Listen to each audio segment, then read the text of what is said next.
active investigation that is going on. And of course, because this involves the military and the federal government, we have been actively and directly and continuously involved with the White House about this incident, confirming what we know at this stage. I want to call upon our police chief, Cathy Lanier, now to provide additional details.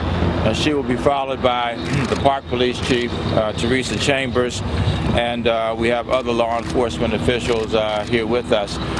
Again, I'm sure you all understand we're not prepared to answer a lot of questions at this stage because this is a continuing active investigation, and we will reconvene at some point later this afternoon as more information is available to us. Chief Lanier. So obviously at this point it's still very preliminary. I'll give you what it is that we do have right now, and there's still a lot of work to be done. We won't be taking questions right now. We will be doing another briefing within the next 2 hours. We'll give locations for that briefing. Right now what I can tell you is our initial call came in for a shooting on the Navy Yard. It came after 8:15. There was a request for Metropolitan Police Department assistance. Our units were on the scene. Active shooter teams were deployed and actually deployed on base within 7 minutes of the first call coming in.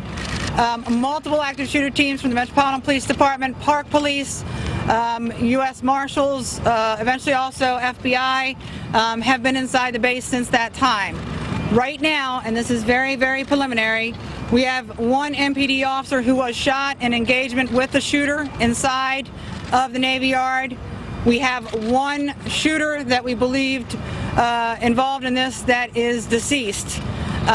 We also have other casualties. I will not give a confirmed number this time, but I'd say we have multiple victims inside that are deceased. We will give updates once we have those numbers confirmed. The big concern for us right now is that we potentially have 2 other shooters that we have not located at this point. So right now, all we have on those potential other shooters, and this is not confirmed, we potentially may have 2 additional shooters out there. One being a white male who was last seen around 8:35, 8:40 this morning in a khaki tan military uniform, short sleeve with a beret hat, appeared to be like a naval uniform. That white male was last seen around 8:35 this morning with a handgun.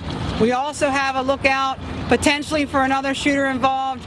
That was a black male, approximately 50 years of age, who may have been in possession of a long gun. That person was wearing an olive drab colored, possible military-style uniform. We have no information to believe that either of those folks are military personnel, but we do have information that those individuals are wearing military-style uniforms. So anybody that has information that may have seen someone matching those descriptions, we are asking for them to call the Metropolitan Police Department on 202-727-9099. So in terms of the investigation, it is still very active. We have asked our members of the community to please remain out of the area and in their homes until we finish doing this search. Obviously, we've got a large area here that we're still actively engaged in a search on. So with that, I just want to thank all the other agencies that have been here. This is a very active, ongoing, unified investigation at this point. The FBI has been here fully engaged from the very beginning, along with Park Police, Metro Transit Police, DOD, Naval Criminal Intelligence. So we've had everybody here along with us all along. As soon as we get additional information, we certainly will push it out. I will let Chief Chambers give her an opportunity if she has any comments from Park Police.